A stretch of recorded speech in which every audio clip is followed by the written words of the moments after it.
as I've been kind of pursuing the music, I've embraced it. I'm like fully well aware that it's like the people who follow me on social media probably found me because of Superstore. Probably, there's a variety of things, but that's probably the biggest component. And so I start my live concerts with a video that has like my Superstore castmates in it, has other people from the TV world in it. And it's kind of my like, there's an elephant in the room. We all know it's here. We all love it. So let's like have a moment and like really get into it. And then we'll get into the music. What's up, y'all? I'm Kelly Clarkson. Hey, Steve McRae. Hey, I'm Josh from the band Need to Breathe. I'm Olivia Luddy. We are so excited to welcome to the Kelly Alexander Show, Akon. Hi. What up, girls? Hey, I'm Judy Gold. And I'm hanging out with the Kelly Alexander Show. This is Jordan, and I'm hanging out on the Kelly Alexander Show. I'm Rob, and I'm hanging out on the Kelly Alexander Show. I'm hanging out with the Kelly Alexander Show right now. Jealous? We are absolutely thrilled to be welcoming to the Kelly Alexander Show a comedian, an actress, and a recording artist who has just dropped her debut album called Call Me When You Get This, Lauren Ash. Lauren, thanks so much for hanging out with us on the show. Thank you for having me. So much to talk about. I do like to start, though, with origin stories a little bit. So I understand you grew up in Belleville, Ontario. And so being from a town like that, did you know you wanted to have a career in the arts? And do you think that you chose arts or it chose you? Great question. Yeah, I grew up in Belleville, Ontario. I, from a very young age, loved performing, was definitely in, theater camps and whatnot as a small child, was doing plays as early as like grade 4. Music really came into my life when I was about 13. I got my first guitar. And I will say that, for my teenage years, I would have much preferred to be a rock star than an actor. But I then decided to go the more stable route of actor. The craziest statement ever made. I know it's absurd. But honestly, my mother is an amazing actress, and I grew up around her doing community theater and stuff like that. And so I think for me, I think it did kind of choose me in the sense that it always felt like I would be a performer. I never really, considered that there would be many other options for me. It was just about like which kind of route I was gonna take. So yeah, it's amazing too to have started in Belleville in quite humble beginnings, and now I'm on my music tour and I'm playing Belleville on November 7th, which is such a like surreal full circle moment. There was so much. Every summer there's the Waterfront Festival that would happen when I was growing up, and there would be big bands that would come, or to me, big bands that would come. And so I have such a like fondness of memories about music specifically in Belleville. So it definitely is a full circle moment for me. And I want to talk to you too about like, being from Belleville and the artists that you were inspired by, which I believe are like Treble Charger and The Age of Electric. And so do you find that your hometown plus those influences continue to influence the sounds that you are producing today? What's interesting? I've had a couple of people recently, Canadians, reporters recently say to me, like, not sure if you're familiar, but there's a real Biff Naked feel to your music. And I was like, the greatest compliment I could ever receive, by the way. Like, couldn't be bigger. So I'm the biggest fan of hers. I have been forever. So I was like, even if you're lying to me, I'm going to pretend and take that to my grave. It's such a, honor.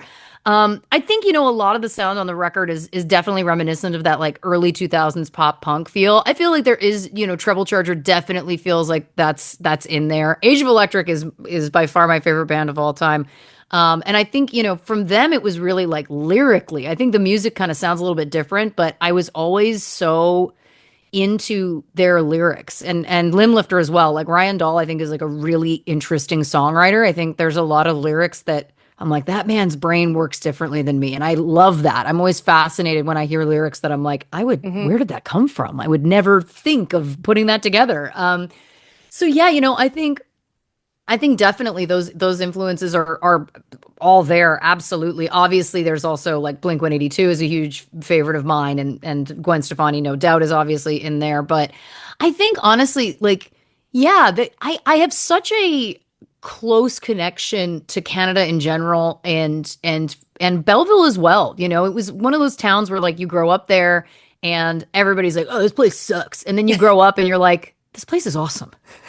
it's so quiet and it's so nice. And there's such an idyllic kind of vibe to a lot of this town that I think, there's that part of me that it's like, you go to LA and you're doing that thing and it just feels so wonderful to come home that I feel like, I wrote the whole record in Toronto. I'm, my first tour is here in Canada and like all of that is like very true to me, like it would feel weird for me to be doing it any other way. So that's a very long way of saying that, yeah, I think that where I'm from is such a huge part of who I am. I deeply connect to that world and that place. And so I feel like it has to come through. Where does Avril Lavigne sit with you? Like, do you draw inspiration from her also? I mean, it's impossible not to. You know what I'm saying? Like, she's iconic. So of course, she was in Napanee. I was in Belleville, very close. Was I wildly jealous of her? Absolutely. Absolutely. In high school, I was like, she's doing exactly what I wanted to be doing. Like, and she's doing it so well. Those songs are incredible. And I worked with a producing songwriting duo on the whole album. And Jesse Colburn, who was one of the producers and writers, he was played with Avril in like her first band, and I believe played on her first record. And so, yeah, I mean, it would be impossible to deny that there is obviously an Avril vibe to what I'm doing, and it would be, disingenuous to suggest that she was not an influence. Of course she was. I mean, again, I just remember at the time being like, oh, she just got there before me. Like it was like because I had this thought. Like I was like, what if there was like a pop star, but it was like like a skater pop star. Like I remember thinking that thing, and it was like, wow, I manifested that for someone else. Amazing. Yeah. Can you tell us when you feel you had your first big break? And is that the break that got you to Los Angeles, or were you already in LA at that point? I think there was a couple. I think there's a couple of like cornerstone breaks, if that makes sense. The first one was definitely I was I was working at the Second City in Toronto. I toured there for 3 years. I was on the main stage for 2 years, and then I got asked to do the Second City Chicago main stage, and that's a big deal. Not a lot of Canadians get asked to go. It's like me, Mike Myers, John Candy, and a woman named Lisa Brooke, who's a fantastic, hilarious writer. And so that was like, first of all, felt unattainable. I was like, oh God, I would kill to work at the iconic original Second City. And then it happened. And I was like, wow, that's kind of a big, huge deal. And that really changed the trajectory for me. I mean, Second City Toronto is a big deal too, don't get me wrong, but the Chicago thing, it's just different. It's got a different kind of scope and respect in the industry in the States. And so from there, that got me an audition for my first series I did in LA, which was called Super Fun Night. We did one season on ABC. So that was like the second break, right? Like the first break was Chicago. The second break was Super Fun Night. And then honestly, I would say the biggest break, and I think that this would surprise people, but in terms of how I felt my life change, it was when Superstore was put on Netflix around the world. That changed my life. So, we had been doing Superstore at that point for over 5 years. We did okay on broadcast television, but going on to Netflix, again, we're on Netflix everywhere except the US, which is so funny, but it just changed everything. Like the level of visibility that being popular on Netflix brings is different, and it's beautiful and wild and wonderful and all of the things. But I would say like that was January 2021. That's when everything I think really shifted. And then I was like, oh, I get recognized everywhere. Oh, like I get off a plane in Jamaica, and a resort employee was like, Lauren Ash. And I was like, I think I've made it. I was like, how do you know my name? Like if he had said like Superstore or Dina, I wouldn't have, but it was like Lauren Ash, you know me? Like, wow, okay. This ball game has changed. That's amazing. Yeah. I often ask artists, especially, if they've got like a super hit song that's gone like around the world, like if they're okay knowing that they're gonna have to sing that song till the end of time kind of thing. And so my question for you along those lines is, you being Dina Fox, like this is gonna be with you forever. Are you good with that? Yes. Bottom line, absolutely. That character is very dear to me. I based that the way I played her on a character that I had developed at Second City. When I first read the pilot script for Superstore, I was like, I know her. I've been playing her for years. Like I know this character. No one else can do this. A very cocky moment for someone who's typically not cocky. So thank God it worked out. But yeah, in terms of like it's an amazing thing when people really love something you've done. What a gift, like it's such an honor, and it makes me so happy when people want to express to me what it means to them, or and obviously for a lot of people that was pandemic viewing, that we had a lot of seasons go on to Netflix to be binged all at once. And so, people sharing that it's like you helped me laugh in a really terrible time. That's the greatest, honor for me. And as I've been kind of pursuing the music, I've embraced it. I'm like fully well aware that it's like the people who follow me on social media probably found me because of Superstore. Probably, there's a variety of things, but that's probably the biggest component. And so it felt to me like I would be disingenuous if we just tried to pretend like it didn't exist. Like I start my live concerts with a video that has like my Superstore castmates in it, has other people from the TV world in it, and it's kind of my like, there's an elephant in the room. We all know it's here. We all love it.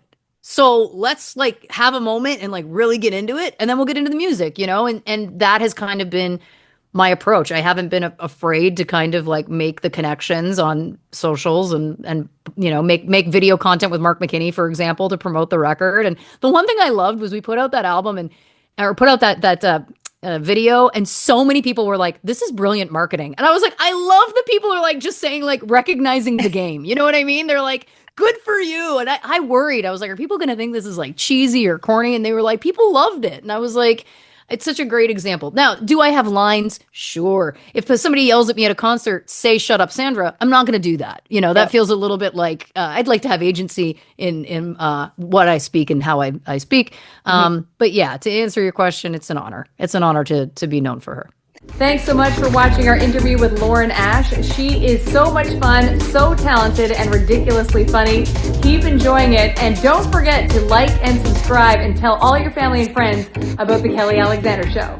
When you are or were, let's say, on set for Superstore and the other acting things that you have done, and obviously your list is long, did you always feel like something was missing and that was the music? Like, did you, because I saw you on the Kelly Clarkson, and it sounds like she inspired you to kind of maybe flip the switch and get going. Maybe you're already heading in that direction anyways, but it sounds like that kind of got you going a little bit. So I'm just wondering, while you're doing all the other stuff, was there always a calling to the world of music? Yeah, absolutely. Music has been a part of my life. Like I referenced, I got my first guitar at 13. I was writing very emotional, very emo songs that I would force my schoolmates to listen to at high school assemblies and whatnot. And throughout my Second City career, I was the girl with the guitar. I had comedy songs in every show I did. Super Fun Night, we sang a lot on that show. Superstore, I've sang on that show. So it was kind of always this thing that was there. And the other truth is I would always play my guitar. That's how I would wind down after shooting. I'd go home, I'd pick up my guitar, write songs. Like I've always done this, my entire kind of acting career.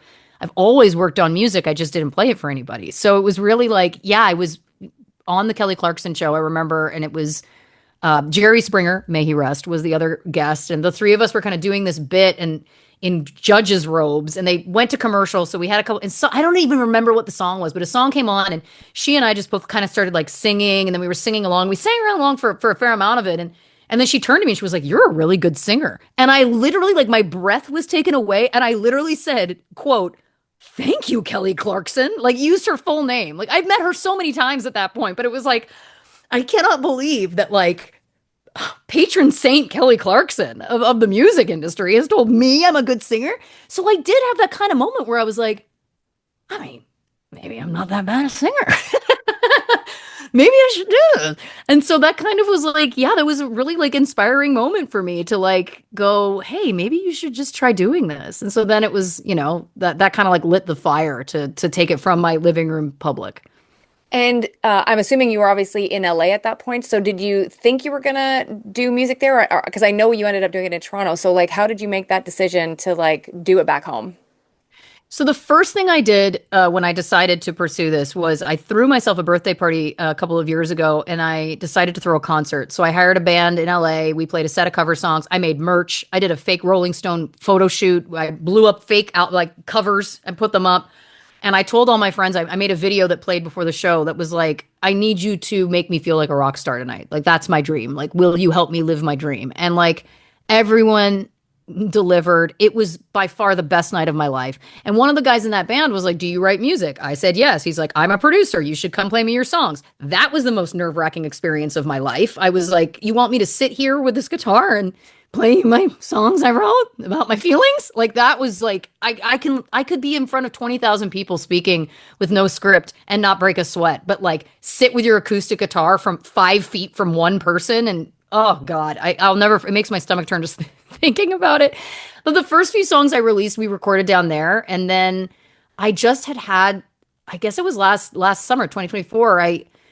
I'd been connected with some different people in the music industry up in Canada in 2023, 2024, and worked with some different producers. But then I got connected with Aaron Verdonk and Jesse Colburn, and we just really vibed. So then I was like, I think I'm just going to do this. And then it just kind of went from there. It kind of like, I followed it. I followed the path it made me.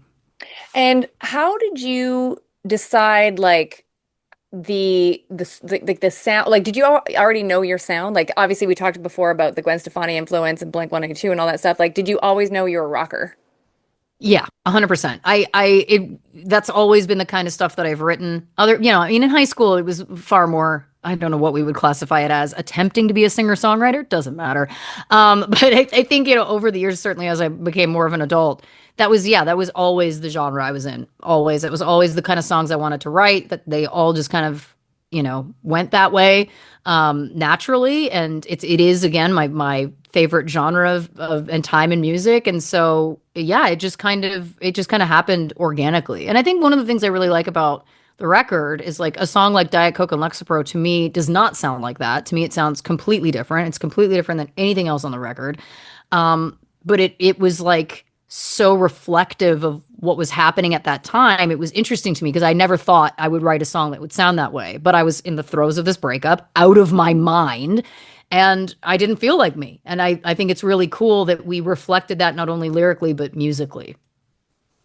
Now, when it came to writing the songs, like did you already have a bunch written and then you had them produced, or you wrote everything and did everything together with these, like, the other two guys? So the first songs I put out, so Now I Know and The One Who Got Away, were already written. Those were the ones that I had done when I was still in LA. And then in terms of the record, the album, we kind of started fresh. So we had a couple different ways in, they would send me like, here's a little piece of music we've been working on. I would like write lyrics and a melody, record it, at home, send it back, and then we'd work on it, that kind of thing. Sometimes we'd come up with stuff together in the moment. Sometimes I would have ideas that I would, voice note on my phone and send to them. So we had lots of different ways in to the process. And it was super collaborative, which I really loved, which I think is like, speaks to my beginnings in sketch comedy and improv. It's like, I really like creating together. Can you tell us about the way that you sequence the album? Because I know in this day and age, and I've talked about this on my show before with other artists, where, it's like a singles market. Like, it's been that way for years, especially I know this as a radio announcer. Like, it's like, here's singles, let's ride them till they die, and then we'll see what happens. But like to release a full-length album is a challenge, an endeavor. And I want to know if you, like, was it hard to labor over how you were going to track list it, or did you know this is the story I'm telling?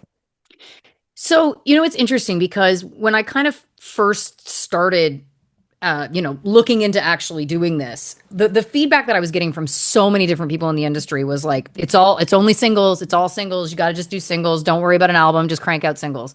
And so that's, of course, how we started. But for me, I was like, but I think I'm kind of coming in at an interesting place because I'm somebody who is well known for something else.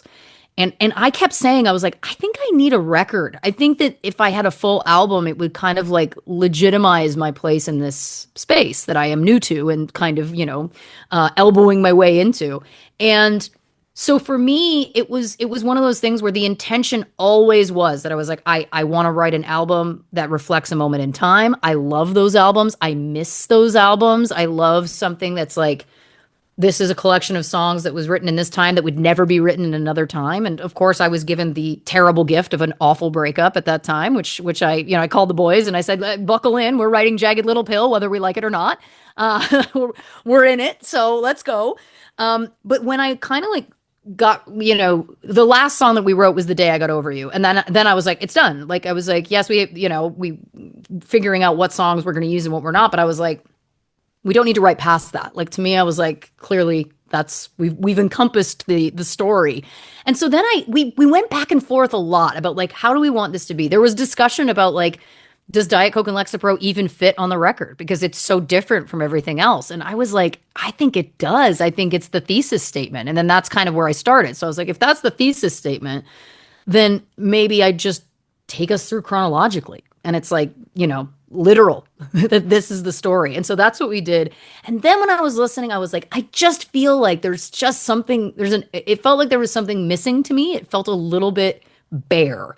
And that's when throughout my breakup, I had this bizarre urge to document myself. I had never been through heartbreak like this before, and I was fascinated by it because I had never connected to. I was like, oh, this is awful. Is this what all of you have been talking about all these years? This is terrible.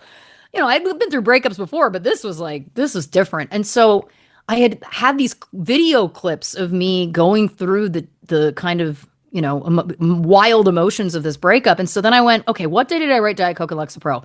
Let's go back and see what was I filming of myself at that time. And then I would find these little clips. And it's like, well, what was I writing? What was I filming when I was recording like Cool Story, Bro? And like, it was interesting to see like these literal like stages of grief and that I was going through that without being able to consciously connect to it at the time. And so I really loved the use of the interstitials as this way of like providing more emotional context. To me, it was like, I also really wanted the album to feel very authentic because I am known as a character. I'm known as many characters, but I'm predominantly known as one character. And so I was like, I want to do something that's really personal and really authentic to me. And I think that put it over the finish line for me. Were you ever like, first of all, I guess the question I would have number one is September 11th. Explain the relevance and importance of that date for my audience. Yeah. Everyone was like, you're releasing your album on September 11th and you're non-negotiable about it? And I was like, yes. It's well, first of all, it was my grandmother's birthday. May she rest. It's a, obviously a day that means other things. But the legitimate reason was the breakup had happened on September 11th, 2024. And I am one of those people that I was like, I want that record to come out on that 1 year anniversary to the day. I was like, I want this to be like, this has been the last year of my life. I somehow managed to survive. I've also made this huge accomplishment of writing and recording and releasing this album. And so for me, it was really, and I know that sounds bizarre, but it was like the sentimentality that it was like, I want this to be exactly 365 days. And so I just stuck to it. And being out on tour with those songs, like, have they taken a different place in you because you're like the days keep going by and you keep your time is distancing from that breakup of September 11th, 2024. So do the songs, are they easier to sing now than they were when you were recording them? Like, how do you feel about them? Have they changed for you?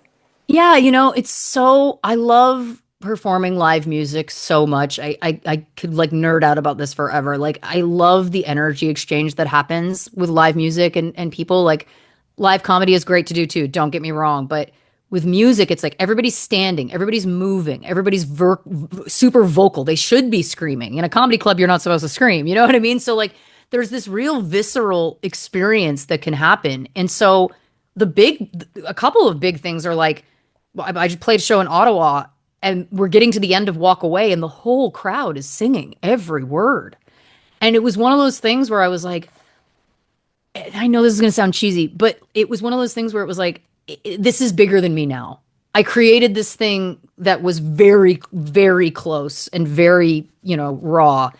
And now it's like, it's for everyone, right? Like now the beauty of art, you create this thing that is so insular that becomes this larger life that has nothing to do with you. And I think there's such a beauty in that. So I couldn't help but like, a song that's obviously very sad. It was like I was beaming by the end, because I was like, this is wild. The idea that like the like poor kid from Belleville is standing on a stage and everybody's singing her lyrics back to her. Like what a gift in life, and Cool Story, Bro. People love to sing along with that one too. Obviously a lot of anger there. So that's always fun. The only other one I'll say like Diet Coke and Lexapro is really emotional. That one is still like, even though I don't feel the emotions about the breakup anymore, I think that song, there's something about like the way it sits in my body. I think it will probably always touch that nerve for whatever reason, but it's like such a gift. It's such a gift to get to share it.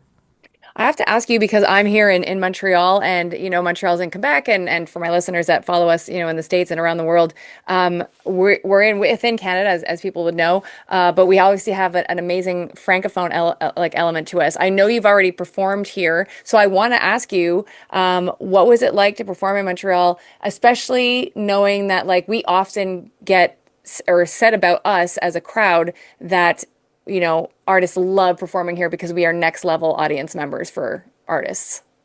What was amazing was there was such an intensity to which people were digesting the show because the show is obviously predominantly music, but because I also have a comedy background, I've written in bits and there's like some through lines of things that happen. There's video components of things that happen, and what was amazing for me was that I felt like the Montreal crowd more than other crowds, and this is neither is better nor worse. Don't get me wrong, but I felt like there was such a intense watching and listening. It was like dialed in, like they were there with me, whereas other crowds might just be like, nah! Like screaming and maybe not fully paying attention to whatever is happening or yelling out. Like in Montreal, it was almost like, for lack of a better term, it felt like a theater crowd in a great way because it was like they're like here, they're with me, they're in it, you know what I mean, and very intense kind of energy, which was awesome. I mean, it's delicious. The other moment that I will share that made me laugh was I made a joke in the show. I cover Violet by Hole, which is a song I love so much, and afterwards I always make the joke. That's my favorite song Kurt Cobain ever wrote. And that joke works 50% of the time. Or no, that's not true. It works 100% of the time to about half the crowd. You know what I mean? Half the crowd goes, I see what you did there. Great. In Montreal, it was silent. And then one guy just went, oh. And I was like, are we defending Courtney Love? Like rock and roll's most like notorious figure, who also, by the way, doesn't need our help. Like it was it was so heartwarming. I was like, this is awesome. I love that this person was just like bit of a low blow. But let me tell you something. I also got a lot of DMs from people at that show after the fact complimenting me on the Courtney Love joke. So what I loved was that there was a real feeling like it's like we all want to be supportive here of other artists, but we will tell you in private it was funny. That's awesome. Yeah. When you are on stage, because you have this background in acting and in comedy, do you feel like you are authentically Lauren Ash when you're on stage? Or are there bits where like you still are embodying maybe an actor's sensibility on stage? Or is it like, no, this is where I get to be Lauren Ash? I will say I think the music, the live show we've put together, I think, there is a pre-scripted through line of things that are, I'm not making it up on the spot, obviously, but I would say that it is the most authentic version of me possible. I keep telling people are like, how is your energy so high in those shows? And I said, because when I walk on that stage to sing music, I'm 12. I'm 12 again. It is it's the purest version of who I am without any exaggeration, And again, like, that was why it was important to me to like, not every song could be serious. That's not who I am. Not every song could be funny because that's also not who I am, right? It was important to me that it was like, I want to really portray who I really am, which is, it's an interesting like conflict of character you can start to run into when you're an actor, and especially when you're very synonymous with one specific role. Before that, my relationship with it was a little different, but now over the years, it's like, not who am I? It's not that existential, but it's more like, how you wanting to be seen. And I think that there is a part of performers, and it's certainly, I think, in music, that it's like I have a want to convey this thing that is real to me and true to me, and I'd like to be seen as me. But then you go like, well, what does that look like then? Because I would be making jokes. That is who I am. Like I'm, but people have told me I'm kind of amusing, so it was important to me to make the show as real to me as possible. And so that people are going to see, oh, this is who this person really is, which is great. Were you ever worried, Lauren, about people not taking this part of you and this project from you seriously because they know you first as an actor and comedian? 100%. 100%. I mean, my imposter syndrome is screaming every night. Like, truly, truly. I'm like, before every show, I feel ill. I'm like, well, I'm like so I don't get like auditions, don't get nervous. Like, doing anything as an actor does not phase me at all. Doing this project every step of the way, I am terrified and it's the best. I feel so alive. I'm like the fear feels great. It reminds me of when I first started as an actor and felt terror. You know what I mean? Like there's something that's like so energizing. Yeah, I'm like the more I feel terrified, the more I feel alive. Like it's really like that. But yeah, I didn't know. I didn't know. I was worried about how it was going to be perceived. I was very worried about other musicians because I truly have such a reverence and love music and musicians so much. And I was like, are they going to think like that I'm this outsider who should maybe not be coming in? And I have had the opposite experience. I've had so much support. And again, it's musicians who have been like, use your Superstore stuff, man. Just do what you got to do to get people to hear your music. There's no shame. There's no shame in any of it. And I'm like, I love that people are seeing the whole thing and getting the whole thing, and I think if nothing else, people that I've come across have reflected to me that it's like, even at first, if there's like a question about like, oh, what is she doing, it's like people are like, we see you sing 2 songs, not even, and it's like, oh, this is so real for this woman. Like this is like so exciting and close to her, and such a passion that it's contagious. That's which is the hope. I have to tell you, just when you said that, like, you're terrified before you go on stage, and like, but I think, like, and I think you probably already know this, but I want to say it to you because I still get that about being on the radio. Like, so I know that, like, I mean, I'm not terrified when I go on the air, but I'm so jazzed because, Yes. like, this is like, to me, it's like authentic Kelly. Like, I get to go do my art on the radio. So I think the fact that you're so jazzed about it proves that you're doing the right stuff. Like, you're in the right place because you care about it so much. So you probably already know that, but I wanted to tell you No, that. I love that. I love that. I think it's so true, and it's such a good reminder that like the line between fear and excitement is so minor, right? Like it's Mhm. such a close thing. It's such a true thing to remember. Yeah. And I have a couple of questions I wanted to ask you. I call them my fast fact questions Yeah. for the audience to get to know you a little bit better. So, if you were in a group text with a girl group or a boy band, like which group would you love to be in? Like to be on this group text? New Kids on the Block. Let's go. Let's go. I want to know. Awesome. What television show from when you were a kid or a teenager do you wish was like rebooted? Ooh. I mean, in Canada, today's special, but also the X-Files. And I know they did reboot it, so it's a kind of a bad answer, but I want X-Files forever. If you could work with another artist or producer, who would that be and why? Youngblood. I have been obsessed with him for years. I think everything that he's doing is so interesting. I love the like metamorphosis we're watching. I think he's so talented, and he's like one of the true rock stars of our current generation. If you were the musical guest on Saturday Night Live, who would be your guest host? Oh God.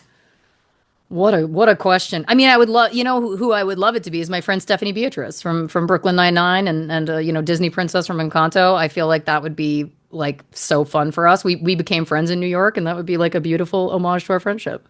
Awesome. I love that. What is always in your fridge? Oh, embarrassing. Ranch, multiple variations, different brands, different flavors. I'm a bit of a ranch connoisseur. Okay. That's great. I also wanted to ask you too, what to you is the cutest thing on earth? Like what always puts a smile on Lauren Ash's face? This dog. Oh, oh my God, so cute. Can we have their name? It's Bean. This is Aw. Bean. Yep, she's my best buddy. She's my travel companion. She comes everywhere with me, and she's always in my lap whenever I'm doing one of these. And I think she's the cutest thing on earth, and you can't tell me otherwise. I love it. Is there a movie or a television show that you can put on that will make you feel better about life if you're having the absolute worst day? Dumb and Dumber. Okay. Every time. Every single time. Okay. Yep.